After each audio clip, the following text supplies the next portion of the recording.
कपड़े धोने वाली बहू। शादी के पहले से ही विभा को कपड़े धोने का बड़ा शौक था।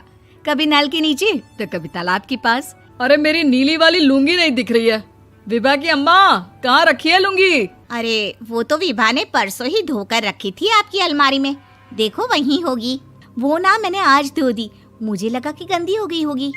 अरे कैसे गंदी हो गई थी? उसे तो मैंने पहना भी नहीं। हे भगवान, इस लड़की के कपड़े धोने की आदत से परेशान हो गया हूँ मैं। जितना तो घर में राशन नहीं आता, उससे कहीं ज्यादा डिटर्जेंट पाउडर का खर्चा है। इसकी शादी करवा दो, शादी जाए अपने घर में ही करे काम, फिर चाहे घर के कपड़े धोने हो या पूरे गांव के। हाँ ठीक बोल रही हो, देखता हूँ मैं कोई लड़का। वो दिन भी आ जाता है जब विभा को देखने लड़के वाले आ जाते हैं। लड़की मुझे अच्छी लगी। होने वाली सास कहती है, बेटी अगर कुछ पूछना है तो पूछ लो। वैसे तो हमारी लड़की बहुत ही शर्मीली है, जो बोल दो वो मान लेती है, इसे क्या पूछना होगा। अरे कैसी बात कर रही हो माँ, मुझे इन लोगों के घर रहना है, सवाल तो कई है। हाँ हाँ बेटा, पूछ लो ना, क्या पूछना है। आप लोगों के घर कपड़े कौन धोता है? सास का मुंह बन जाता है। देखो, अगर तुम ये कहना चाहती हो कि तुम्हें कपड़े धोने नहीं आते तो सुन लो, कपड़े मैं ही धोती हूँ, लेकिन तुम्हारे आ जाने के बाद मैं रुमाल तक नहीं धोऊंगी। अरे चुप रहना भाग्यवान, बहू बेचारी घर आई नहीं, उसे डराना शुरू कर दिया। वो क्या है ना बिटिया, अभी तक तो ये कल्लू की माँ ही धोती थी, लेकिन अब तुम्हारे पापा तो दहेज में वॉशिंग मशीन देंगे ही। तभी विभा की माँ बोल पड़ती है, सवाल भी पूछा तो क्या। वैसे भाई साहब, मशीन की तो फिर भी कपड़े धोने की कैपेसिटी होती है। मतलब जो बिटिया दे रहे हैं ना विभा, इसे कपड़े धोने का बहुत शौक है। ये आप लोगों के क्या, आस पड़ोस गांव मोहल्ले सबके कपड़े धो दे और उफ तक ना करे।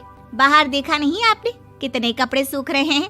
सब हमारी बिटिया ने ही तो धोए हैं। बस भी करो ना माँ, शर्म आ रही इतनी तारीफ सुनकर।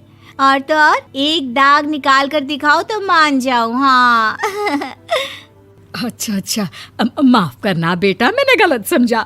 हमें तो रिश्ता बहुत पसंद है। और ऐसे जुड़ जाता है रिश्ता कपड़े धोने का शौक रखने वाली विभा का। उसकी शादी हो जाती है कोयला फैक्ट्री में काम करने वाले कल्लू के साथ। शादी के बाद अचानक विभा चिल्लाती हुई सास के पास आती है। सासू माँ, अरे सासू माँ कहाँ है आप? ये तो धोखा है, धोखा दिया आप लोगों ने मुझे। इसे ससुर के चक्कर के बारे में पता चल गया।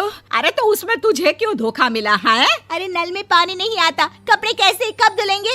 अच्छा, तू पानी नहीं आ रहा उसकी बात कर रही है। तो आपने क्या सोचा? कुछ नहीं। अच्छा, तेरी माँ ने कहा था कि कपड़े धोने का शौक है तुझे, याद आया मुझे। शौक बोलकर कपड़े धोने वाले मेरे जुनून को कम ना आके सासू माँ, कपड़ा धोना मेरा गुरूर है। तभी पति भी वहाँ आ जाता है। अभी मैंने इसे सनी देओल की फिल्म दिखाई है, उसी के डायलॉग मार रही है माँ। अच्छा सुन, साफ बता रही हूँ, पानी सुबह 4 से 6 और शाम को 10 से 12 आता है, समझी?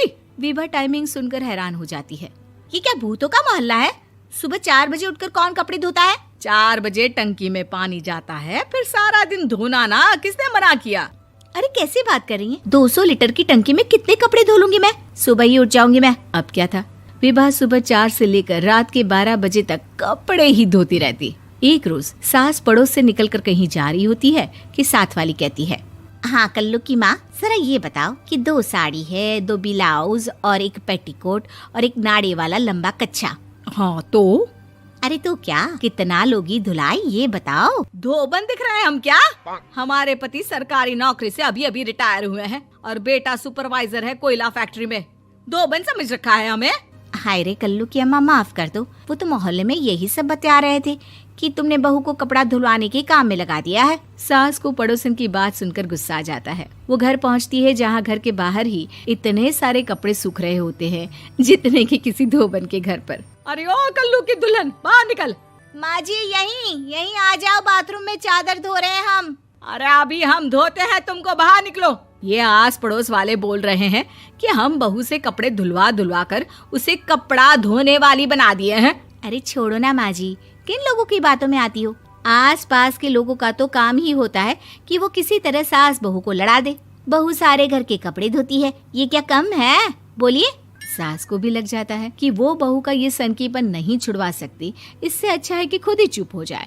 एक रोज सास और बहू मंदिर जाते हैं, जहाँ सास की साड़ी वहाँ खड़ी भीख मांगने वाली से मिलती है। माँ जी क्या बात है, आपकी साड़ी उस भिखारन से कितनी मिल रही है ना? हाँ हाँ देखो तो, दोनों की साड़ी मिल रही है। क्या बात है कल्लू की अम्मा, तुम खुद को तो अफसर की बीवी बताती हो और ऐसी सिंपल सी प्लेन साड़ी पहनकर घूमती हो। सिंपल और प्लेन नहीं है ये साड़ी। तो क्या सोने के धागे से फूल बने हैं?